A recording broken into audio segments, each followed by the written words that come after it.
Guys, welcome to the vlog. Share ko lang bagong outdoor camping light from Orashare.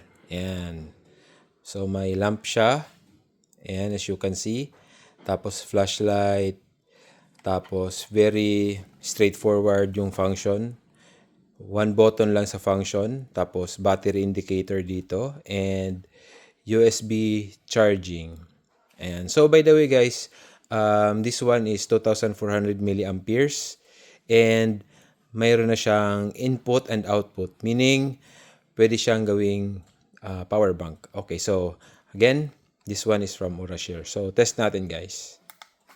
Okay, so this one is the lamp.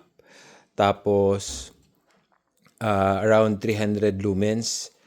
So double click natin. Flashing. So, next ay amber yung kulay.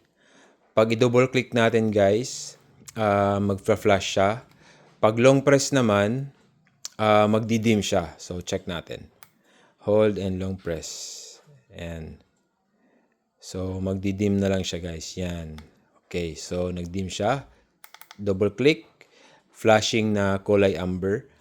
Tapos, next click,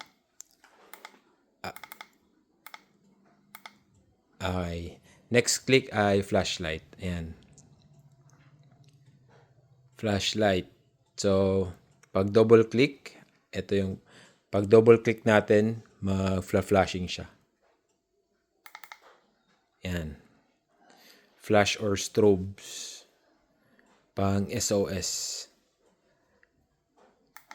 Ayan. So, off na. Try natin yung long press. Baka may dim yung flashlight. Hold and long press. Ayun, ang galing. Nagdi-dim siya pag naka-long press. Okay, so yun lang. Thank you and ingat.